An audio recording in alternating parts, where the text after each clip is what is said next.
بسم اللہ الرحمن الرحیم ایاک نعبد و ایاک نستعین۔ میں آج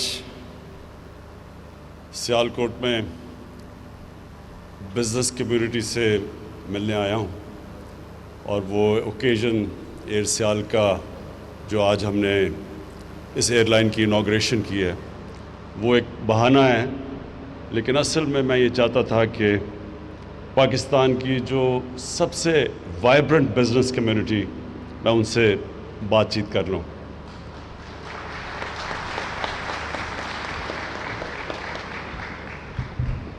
پہلے تو یہ ایئرپورٹ بنایا، یہ بھی پاکستان میں کسی شہر نے خود ہی پیسے جمع کر کے اتنا شاندار ایئرپورٹ اور اتنے کم پیسے پہ کوئی ایسا ایئرپورٹ نہیں بنا۔ تو پہلے تو میں یہ بڑی دیر سے بنا ہوا ہے، لیکن آج اس کی بھی مبارک دیتا ہوں، اور اس کے بعد ایئر سیال کی کہ یہ بڑا زبردست انیشیٹو ہے آپ کا، یہ جو اپنی ایئر لائن بنانا ہے۔ یہ ایک بزنس کمیونٹی جو سمجھتی ہے کہ کیسے بہتر چلا سکتی ہے، ایئرپورٹ کیسے بہتر چلا سکتا ہے، ایئر لائن بہتر کیسے چلا سکتی ہے، یہ آپ کا جو انیشیٹو ہے، یہ جب آپ نے مجھے بتایا بھی اس کا، تو میرے میں کوئی شک نہیں تھا کہ اس سے پاکستان کا ہر طرح فائدہ ہے۔ ایک تو سیالکوٹ کے لوگوں کا فائدہ ہے، اور اس میں پوٹینشل ہے، کیونکہ میرے خیال میں انشاءاللہ آنے والے دنوں میں سیالکوٹ ابھی بھی جتنا بھی ایکسپورٹ کا ہب ہے، اس سے بہت بڑا یہ ایک ایکسپورٹ کا سارے پاکستان کا سینٹر بننے جا رہا ہے۔ تو اس کے لیے آپ کو ایئر لائن کی ضرورت ہے اور پڑھنی تھی آگے، تو یہ ایک ابھی تو آپ کی شروع ہے، لیکن میرے میں کوئی شک نہیں کہ جس طرح آپ نے یہ اپنا ایئرپورٹ چلایا اسی طرح آپ ایئر لائن چلائیں گے، کمپٹیشن پیدا کریں گے۔ ہماری پی آئی اے کے لیے بھی ایک کمپٹیشن ہوگی کہ وہ جب دیکھیں گے کہ ایک ایفیشنٹ ایئر لائن چل رہی ہے، کم خرچے پہ چل رہی ہے، اچھی سروس دے رہی ہے، تو پی آئی اے کے اوپر بھی پریشر پڑے گا، اور جو بھی ایئر لائن پاکستان میں آئے گی ان سب پہ پریشر پڑے گا، ایفیشنٹ ہوں گی، پاکستان کا فائدہ ہوگا۔ اس کے بعد ابھی حماد اظہر نے بڑی ڈیٹیلز میں بات کی کہ یہ بڑا مشکل ٹائم تھا ہمارے لیے، یہ جو کرونا کا جب ساری دنیا میں آپ دیکھ رہے ہیں، یہ ایک وبا جب پھیلی تو ساری دنیا میں ایک بڑا مشکل فیصلہ کرنا تھا کہ آپ جب لاک ڈاؤن کرتے ہیں، اور جو بہترین طریقہ ہے اس وائرس کو روکنے کا وہ لاک ڈاؤن ہے، کیونکہ جب لوگ زیادہ جمع ہوتے ہیں اور جب ماسک نہیں پہنتے، اور جو آپ میں سے ماسک نہیں پہنتے، میں آپ کو بار بار تاکید کرتا ہوں یہ ماسک سب پہنیں۔ اس کی وجہ یہ ہے کہ اللہ نے ہمارے پہ بڑا کرم کیا۔ جو پہلے ویو کے اندر پاکستان جس طرح کرونا وائرس سے نکلا ہے، ہماری کوشش تھی، عوام نے ہمارے ساتھ پوری طرح تعاون کیا، اور پھر اللہ کا کرم ہوا کہ ہم آج جو نکلے ہیں، جس طرح حماد نے کہا، WHO نے کوئی 7 ملک بتائے ساری دنیا میں جو سب سے بہترین طریقے سے کرونا وائرس سے جنہوں نے نیگوشیٹ کیا، نیویگیٹ کیا، کہ اپنے لوگوں کا روزگار بھی بچایا، اپنی بزنسز بھی بچائیں، اور لوگوں کو کرونا سے بھی بچا لیا۔ یہ بڑا مشکل کام تھا، کیونکہ بار بار تاکید ہو رہی تھی کہ ہمیں لاک ڈاؤن کرنا چاہیے، اور افسوس سے کہنا پڑتا ہے کہ وہی اپوزیشن جو میرے اوپر تنقید کر رہی تھی کہ میں پوری طرح لاک ڈاؤن نہیں کر رہا، اور ہندوستان کی مثال دیتی تھی کہ نریندر مودی نے دیکھیں کتنا زبردست ہندوستان میں لاک ڈاؤن کیا، وہی آج جلسے جلوس کرتے پھرتے ہیں جبکہ کرونا کے کیسز بڑھ رہے ہیں، اور ہم بار بار لوگوں کو کہہ رہے ہیں کہ یہ سردیاں اگر ہم نے یہ صحیح معنی میں احتیاط نہ کی، یہ سردیاں بڑی مشکل ہمارے لیے ہوں گی، جس طرح ساری دنیا میں آپ دیکھ لیں۔ امریکہ کے اندر آج ہر 4 دنوں میں اتنے لوگ کرونا سے مرتے ہیں جتنے ابھی تک 7 مہینے میں ہمارے اللہ کا شکر ہے نہیں مرے، یعنی اتنی تیزی سے وہاں پھیل رہی ہے، اور کیلیفورنیا میں پورا لاک ڈاؤن کیا ہوا ہے انہوں نے۔ انگلینڈ کے اندر انہوں نے بڑے اسٹرکٹ لاک ڈاؤن کیا ہوا ہے، اٹلی میں کیا ہوا ہے. تو ہم ابھی سے اگر احتیاط کریں جس طرح ہم نے پہلے کی تھی تو یہ سردیوں میں ہم اپنے ملک کو بچا سکتے ہیں، اپنی انڈسٹری کو بھی بچا سکتے ہیں اور اپنے لوگوں کو بھی بچا سکتے ہیں. تو اس لیے میں آپ سب کو بار بار تاکید کروں گا کہ سب سے آسان طریقہ اس وائرس کو روکنے کا یہ ماسک ہے. اچھا، میں پھر سے اب جو حماد نے باتیں کی میں اس سے آگے جاتا ہوں. دونوں منسٹرز حماد اظہر اور رزاق داؤد، انہوں نے بڑا زبردست بزنس کمیونٹی کے ساتھ انٹریکشن رکھا ہے. مسلسل یہ ان سے انٹریکٹ کرتے ہیں، پوری مجھے فیڈ بیک دیتے ہیں، جو بھی بزنس کمیونٹی کے پرابلمز ہیں وہ ہمیں بتاتے ہیں. اور ہماری پوری کوشش ہے کہ بزنس کمیونٹی کو پورا انکریج کیا جائے تاکہ پاکستان میں پھر سے انڈسٹریلائزیشن شروع ہو. آج سے 50 سال پہلے 60s کی دہائی میں پاکستان نے سب خطے میں سب سے تیزی سے انڈسٹریلائز کر رہا تھا. ہماری جو انڈسٹریل پروڈکشن تھی وہ کئی ایشین ٹائیگرز کی ملا کے پاکستان کی ان سے زیادہ تھی. اور پاکستان جس طرح آگے بڑھ رہا تھا، اگر غلط پالیسیز 70s میں نہ ہوتی تو پاکستان کی انڈسٹری کہاں سے کہاں پہنچ جاتی. لیکن بدقسمتی سے جو پالیسیز تھی وہ اینٹی بزنس اور اینٹی انڈسٹری تھی.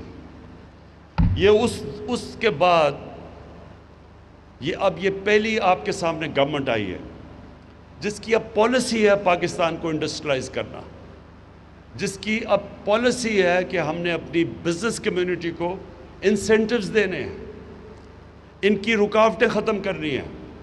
ان کے لیے جو فریز یوز کیا جاتا ہے ایز آف ڈوئنگ بزنس، ان کے لیے ہم نے کرنی ہے تاکہ انویسٹمنٹ بڑھے. اور یہ ہم نے کیوں کرنی ہے؟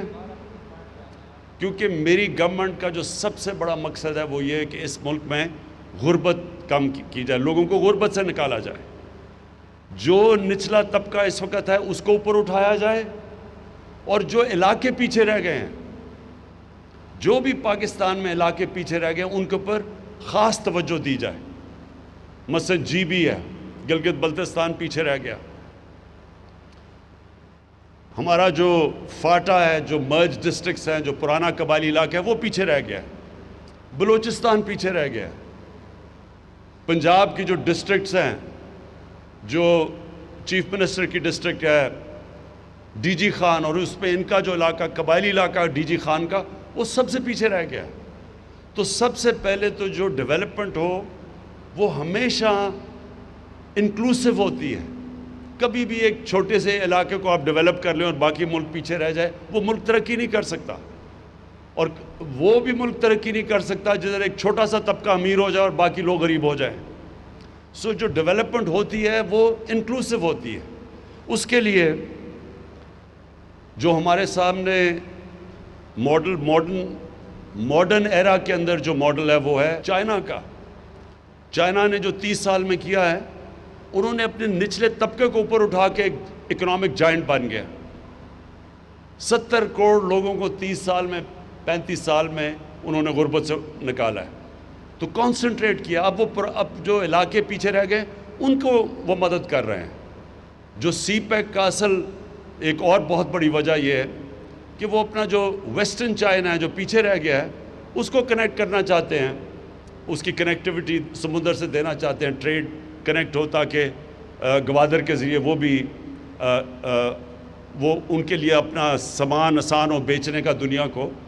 تو وہ اس کو ڈیولپ کرنا چاہتے ہیں. ایک یہ وجہ سی پیک کی.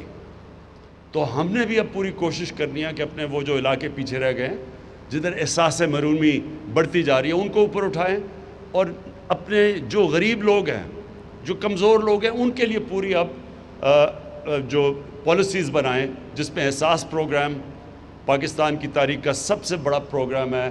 ان حالات کے اندر بھی جب ہم پیسہ خرچ کر رہے ہیں کہ نچلے طبقے کی مدد کریں اوپر آنے کے لیے. لیکن اس سب کے لیے ویلتھ کریشن کی ضرورت ہے. جب تک ہماری ملک کی دولت نہیں بڑھے گی، ہم غربت لوگوں کو نہیں نکال سکتے. جو چائنا نے بھی یہ کیا، انہوں نے ساتھ ساتھ انڈسٹریلائز کیا. اسپیشل اکنامک زونز ڈیولپ کیے, ایکسپورٹ زونز. باہر سے انہوں نے ساری دنیا سے انویسٹمنٹ اٹریکٹ کی ان زونز کے اندر. ادھر انہوں نے پھر پہلے باہر کی کمپنیز یہاں کے انویسٹ کیا, پھر چائنیز کمپنی اوپر آنی شروع ہو گئی. تو ان کو نے انڈسٹریلائزیشن کر کے اور سب سے زیادہ ایمفسس ایکسپورٹس پہ دے کے آج چائنا میرے نہیں خیال میں جس طرح وہ ترقی کر رہا ہے اس کو دنیا میں کوئی ملک روک سکتا ہے اب. تو پاکستان کے لیے یہی ماڈل ہم اپنانا چاہتے ہیں. ہماری کوشش ہے کہ اب جس طرح سیالکوٹ کی انڈسٹری کی ہم پوری مدد کریں, ہر قسم کی آپ کو فیسلٹی دیں. جتنی آپ انڈسٹریلائز کریں گے سیالکوٹ کا تو فائدہ ہوگا, سارے پاکستان کا فائدہ کریں گے. جتنی آپ کی ایکسپورٹس بڑھے گی, پاکستان کا جو سب سے بڑا پرابلم ہے ہمارے فورن ایکسچینج ریزروز نہیں ہیں. یہ جو ہم جب آئے شروع میں تو ہمارے پاس تو پیسہ ہی نہیں تھا. ہم پوری طرح جو ہماری لائبلٹیز تھی باہر کی, ہمارے پاس پیسہ نہیں تھا وہ ان کو پیمنٹس کرنے کا. کئی چیزوں پہ ہم ڈیفالٹ کر رہے تھے. اور یہ ہمارے پاس مسلسل پاکستان کا پرابلم آتا ہے ہماری 70 سالہ تاریخ میں کہ جیسے ہی ہماری گروتھ بڑھنی شروع ہوتی ہے ہمارا کرنٹ اکاؤنٹ ڈیفیسٹ بڑھنا شروع ہو جاتا ہے. ہم دنیا کو ایکسپورٹ کرتے بہت کم ہے اور امپورٹ زیادہ کرتے ہیں. تو وہ جیسے ہی جیسے کرنٹ اکاؤنٹ ڈیفیسٹ بڑھتا ہے روپے پہ پریشر پڑنا شروع ہو جاتا ہے. اور روپے پہ پریشر پڑتا ہے, جب روپیہ گرتا ہے تو سب سے بڑا اس کا پرابلم ہوتا ہے مہنگائی آ جاتی ہے پاکستان میں, ساری چیزیں مہنگی ہو جاتی ہیں. تو ہمارا جو امپورٹنٹ چیز ہے سارے ملک کو ریئلائز کرنا ہے کہ ہم نے اپنی ایکسپورٹس بڑھانی ہے. اور ایکسپورٹس کے لیے یہ ملک کی ضرورت ہے کہ ہم سیالکوٹ کی مدد کریں. اور سیالکوٹ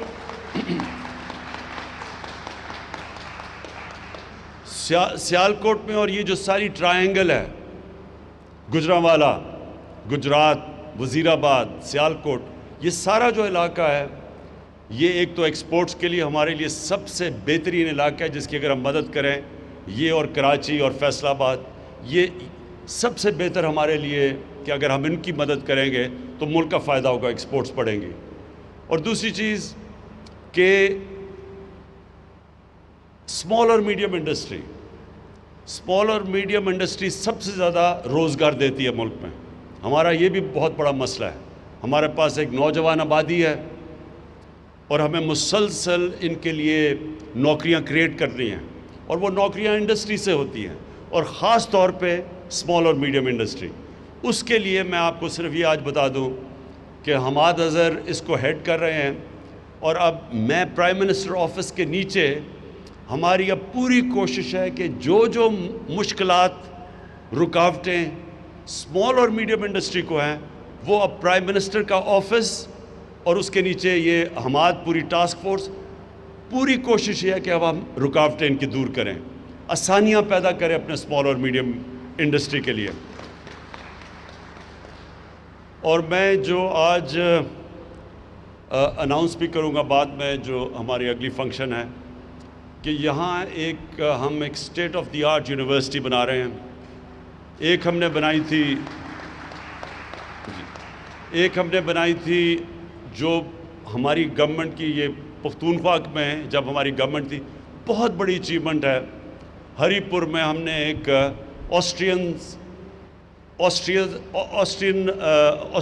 آسٹریا انجینئرنگ میں بہت آگے ہے دنیا سے, جرمنز اور آسٹرینز بہت آگے ہیں. تو آسٹرینز کے ساتھ مل کے ان کی ایک اسپیشل, ان کی بڑی ایلیٹ انجینئرنگ یونیورسٹی ہے فوہوک شولے, وہ ہم نے سیٹ اپ کی ہے ہری پور میں, جو کہ اب شروع ہو گئی ہے. 4 سال لگے ہمیں, وہ اب شروع ہو گئی ہے. اور اس کے اندر اپلائیڈ سائنسز اور انجینئرنگ وہ ایک ایسا ایک سینٹر بنا ہے جو انٹرنیشنل لیول کا, جو ہمیں شدید ضرورت ہے اس ملک میں انجینئرز پروڈیوس کرنے کی. Quality I T professionals, artificial intelligence, یہ نئی جو ٹیکنالوجیز آ رہی ہیں, تو ٹیکنالوجی کے اوپر بیس وہ جو ہری پور میں یونیورسٹی ہے اسی کی طرح کی یونیورسٹی اب ہم ریپلیکیٹ کر رہے ہیں انشاءاللہ یہاں سیالکوٹ کے اندر. اور وہ آپ کی سارا جو یہ انڈسٹریلائزیشن کی مدد کرے گی, یہ کوالٹی انٹرنیشنل سٹینڈرڈ کی اپلائیڈ سائنسز اور انجینئرنگ کی یونیورسٹی اور ٹیکنالوجی کی یونیورسٹی. تو آخر میں صرف آپ کو ایک چیز اشور کرنا چاہتا ہوں. یہ جو میں آپ کے پاس آیا ہوں اور آپ کو کہہ رہا ہوں کہ پوری طرح اپنی انڈسٹری کی ہم مدد کریں گے، اور سیالکوٹ کی وہ بزنس کمیونٹی جس میں وائبرنسی ایسی ہے کہ وہ اپنی سڑکیں بھی بنا لیتے ہیں، اپنے ایئرپورٹ بھی، اب اپنی ایئر لائن بھی بنا لی ہے، ان کی اب ہم آپ کی پوری طرح مدد کریں گے. ہر طرح آپ کی مدد ہوگی. کانسٹنٹلی آپ سے، ابھی میں نے 2 ہفتے کے بعد آپ سے مل رہا ہوں، اس سے پہلے آپ نے حماد کو اور رزاق داؤد کو بتانا ہے کہ کیا کیا آپ کے ایشوز ہیں. وہ ہم آپ کو جو میرے سے میٹنگ ہوگی انشاءاللہ، اس میٹنگ میں بیٹھ کے سارے آپ کے ایشوز جو FBR سے ہیں، جو اسٹیٹ بینک آف پاکستان سے ہیں، جو یوٹیلیٹی کمپنی سے ہیں، وہ سارے انشاءاللہ ایک ہی وقت پہ ہم بیٹھ کے آپ کے سارے ایشوز حل کریں گے. اور میں سیالکوٹ کو آخر میں یہ کہنا چاہتا ہوں کہ جو انشاءاللہ ہم اپنا جو لوکل گورنمنٹ سسٹم لے کے آ رہے ہیں، ہمارا جو لوکل گورنمنٹ سسٹم ہے اس کے اندر شہروں کو ہم سٹی گورنمنٹس لے کے آ رہے ہیں. اور پہلی دفعہ پاکستان کی تاریخ میں جو سٹی گورنمنٹ بنے گی وہ ڈائریکٹ الیکشن سے میئر الیکٹ ہوگا. یہ جس طرح کے لنڈن میئر ہوتا ہے، جس طرح کے پیرس میں ہوتا ہے، جس طرح نیو یارک کا میئر ہوتا ہے، اسی طرح ایک ماڈرن میٹروپولیٹن سٹی کا ایک سیٹ اپ لے کے آ رہے ہیں. کیونکہ یہ جو آپ کے مسئلے ہیں، میونسپل مسئلے، سڑکیں، گندگی، یہ تب تک نہیں حل ہوں گی جب تک ایک ماڈرن، ایک میٹروپولیٹن سٹی کی لوکل گورنمنٹ آپ کی نہیں بنے گی. یہ پہلی دفعہ پاکستان کی تاریخ میں ہم الیکشن کروائیں گے انشاءاللہ اپریل کے بعد. ڈائریکٹلی الیکٹڈ میئر ہوگا، اور وہ میئر وہ لوگ الیکٹ کریں، آپ کے شہر کے وہ لوگ کریں گے جس میں ایڈمنسٹریٹو کیپبلٹیز ہوں گی. وہ پھر اپنی ٹیم لے کے آئے گا. وہ ٹیم ایسی ہوگی جس کے اندر ہر قسم کا شعبہ ہوگا کہ پانی سیالکوٹ کا کیسے مینیج کرنا ہے اگلے 15-20 سال تک، اس کی سیوریج سسٹم کیسے ٹھیک کرنی ہے، سڑکیں، سارا کچھ ایک سٹی گورنمنٹ پورا ایک ہی امبریلا کے نیچے ہوگی. تو آپ کو پھر جانا نہیں پڑے گا کہ پنجاب جائیں اور لاہور جا کے اپنی وہ اپنی درخواستیں لے کے جائیں. یہیں بیٹھ کے آپ اپنی خود شہر چلائیں گے. تو اگر جو اپنے ایئرپورٹ بنا سکتے ہیں، جو اپنی ایئر لائن بنا سکتے ہیں، سڑکیں ابھی بنا سکتے ہیں، تو اس سسٹم میں آپ کو پوری طرح موقع ملے گا سیالکوٹ کو ایک ماڈرن سٹی بنانے کے لیے. میں آخر میں آپ سب کا شکر گزار ہوں، مبارک دیتا ہوں ایئر سیال کو. انشاءاللہ یہ بگننگ ہے. سنا تین ابھی آپ کے پاس جہاز ہیں، 3 لیز کی ہیں. تو انشاءاللہ جو آپ کی میں انتھیوزیازم دیکھ رہا ہوں، مجھے کوئی شک نہیں کہ یہ پوری پاکستان کے لیے ایک مثالی ایئر لائنز بنے گی. بہت بہت شکریہ. وزیر اعظم عمران خان کا کاروباری برادری سے خطاب. کہا سیالکوٹ ملک کی ایکسپورٹ کا ہب بننے جا رہا ہے. انشاءاللہ لوکل گورنمنٹ کے حوالے سے سٹی گورنمنٹ سسٹم لے کر آ رہے ہیں. ملک کی دولت بڑھنے تک لوگوں کو غربت سے نہیں نکال سکتے. اور انہوں نے یہ بھی کہا کہ ملک کی برآمدات بڑھانی ہے، اس لیے سیالکوٹ کی مدد کرنی ہے. پہلے کی طرح احتیاط کرنے سے لوگوں کو اور صنعت کو ہم بچا سکتے ہیں.